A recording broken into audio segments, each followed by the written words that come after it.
This morning I had Bill Donohue on the phone. He is the president of the Catholic League, and he's joining me here tonight. And I wanted to ask him, first of all, just to make sure we clarify, when you said yesterday, the Drudge Report reported that the church vows war on Obama and fight in the streets, and that's, I'm paraphrasing poorly here. I don't know if you just heard my monologue, Bill, just a second ago, but I think there's a danger of, we have to be very careful on how we put people in the streets, because there are a lot of radicals that would love for that to happen. Well, you're absolutely right. In any kind of movement, you're going to have some people who are on the fringe. And, you know, if I'm in charge of it, I'll do everything I can to marginalize those people, because that's how you hurt any kind of movement. But I'm talking about vast majority of people in this country. Just compare the Tea Party people, which I'm not a member of. I have nothing against them.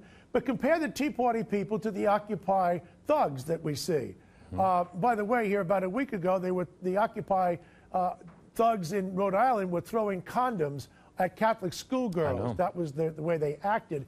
So, you see, I'm not all that nervous about it, because while you can always allow for a few crazies, I've been involved in a number of demonstrations in the past, and never anyone that I've been in charge of. I had one against the guy from the Empire State Building who denied Mother Teresa the honor of lighting up for her centenary.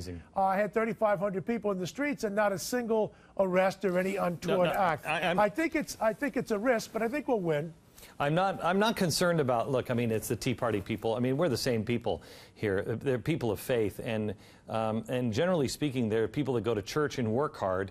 They're not people, they're not anarchists, and they're not revolutionaries. So I'm not worried about that either. But I am worried about, you know, this is the radical left. It is their plan to keep poking and poking and poking and poking until you have to get out in the streets. And now they have you put a Tea Party out on the streets, and I've seen it happen, and the Occupy Wall Street people come right up against it, and you are bound for some trouble if it's not extraordinarily disciplined.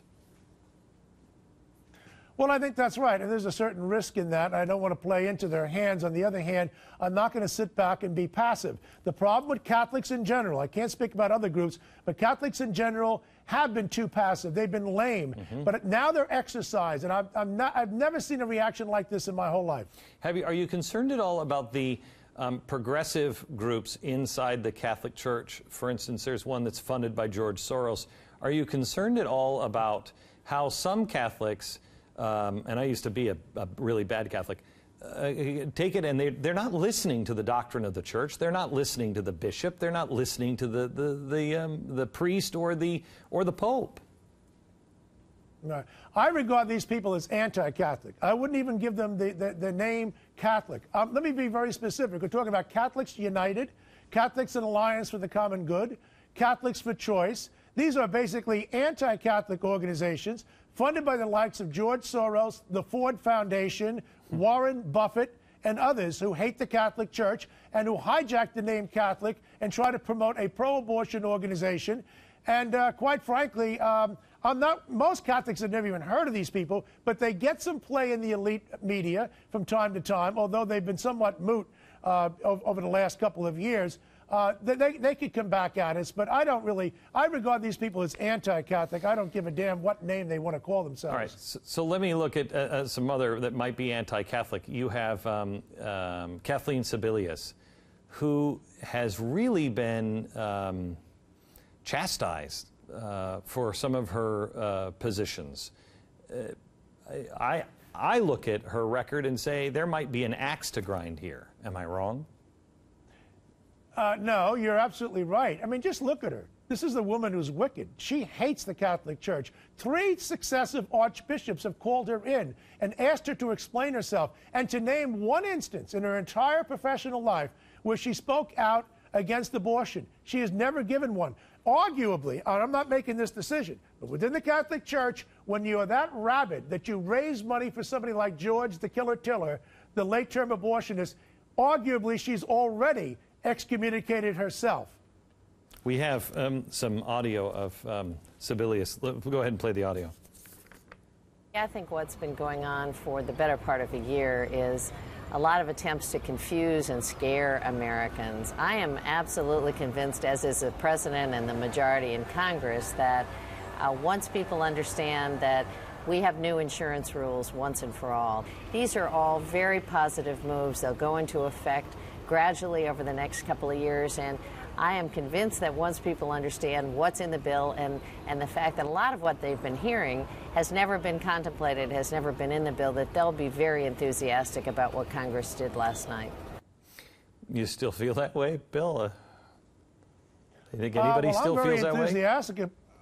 I'm very enthusiastic about the reaction against her. Look, there are a lot of congenital liars in the White House. We had Obama tell the Catholics at Notre Dame that you respect me. You saw the clip.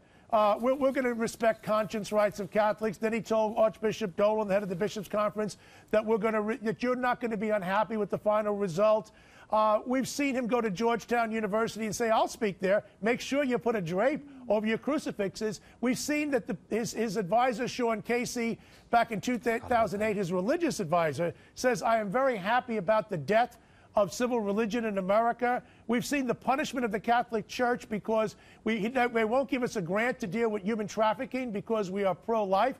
We've seen him and Hillary Clinton talk about freedom of worship, never using the term freedom of religion. When he says the Declaration of Independence, he leaves out in an ellipse any kind of religious statement. I could go on and on and on. No, this is not a matter of mistake. This is not somebody who is incidentally, not in favor of a particular religion. This is a man, President Obama, who has an animus against religion. I regard him as a thoroughgoing secularist right out of the Hyde School thought right there in Chicago. Those are the people working for them. They've never found an abortion they couldn't defend. They are rabid on gay rights. They have a sexually libertine understanding of freedom. And I think now the culture war has basically come to a cresting point. And somebody's going to win and somebody's going to lose on this. Why would they come after you? There's a lot of other religions to come after that are much easier, the Jews, the Mormons. Why would they come after the Catholics, especially with the Hispanic vote and everything else? Why?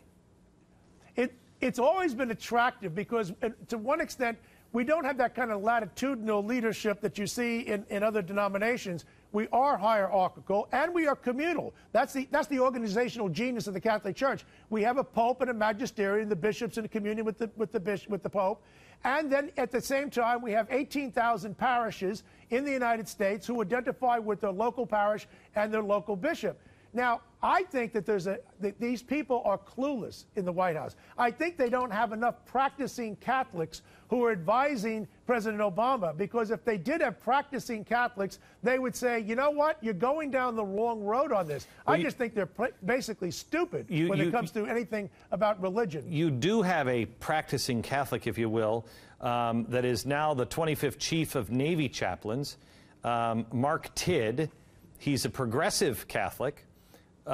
He's the guy who told the priests that no more can they can't read that statement from the Archbishop. They have to leave this out. He's the guy who made the decision. Another Catholic. Well, he made the decision based on what he was told from the White House, and if he's one of these so-called progressive Catholics, that's Catholic light. Look, his gag order to censor, that's what they're going to do. That's what they tried to do. Archbishop Broglio is a good man, a committed Catholic, and he's not going to listen to him, and he didn't listen to him. Good. They're not going to stop him, and you have to lock us up. Let me tell you something. There aren't enough jails in this country to lock up 70 million Catholics, and even if we only got 10% of that 70 million, there still aren't enough jails for us. You've got bishops sending out letters, and you've got pastors reading statements from the pulpit. You've got them putting it in the newsletter at the end of the day. I mean, this thing is already, the cat's out of the bag.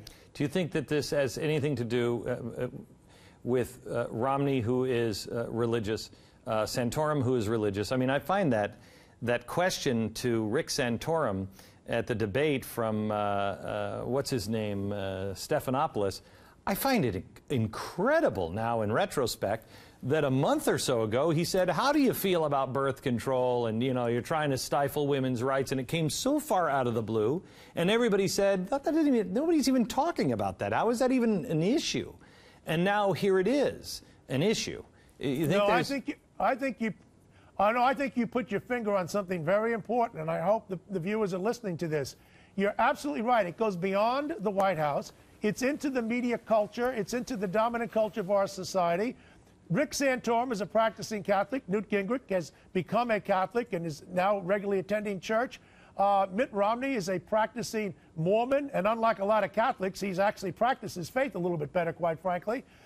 So you've got religion as a centerpiece amongst many of the people running on the Republican side. And then you have a man in the White House a couple of years ago, I know that, he didn't celebrate Christmas. Obama does not believe in celebrating Christmas, and he came right out and he said that. So, I mean, I don't know, look, I don't care if people go to church every Sunday. I'm not the moral policeman. I am saying this. When he comes out and he says at the National Prayer Breakfast about a week ago that we don't check our moral values at the church door, I think that's a great statement. I'm just simply saying, Mr. President, doesn't that include Catholics and evangelicals and Mormons and practicing Jews and people of other faiths, or is this just another throwaway line? Bill, thank you very much. I appreciate it. And we're proud to be standing with you. Mercury One is working on a project that you will learn about in the next 2 weeks. Its theme is, we're all Catholics now. It's exactly what we said when we were in Jerusalem. Count me as a Jew. I say the same thing to the Catholics. Count me as a Catholic. Watch for it. Also, right now I want you to go to joincatholicadvocate.com. That is a Catholic advocate, and you can help the parishes, and if you're not Catholic, you can find out how to get involved. We're all Catholics now. Join CatholicAdvocate.com. Go there now. Back in a minute.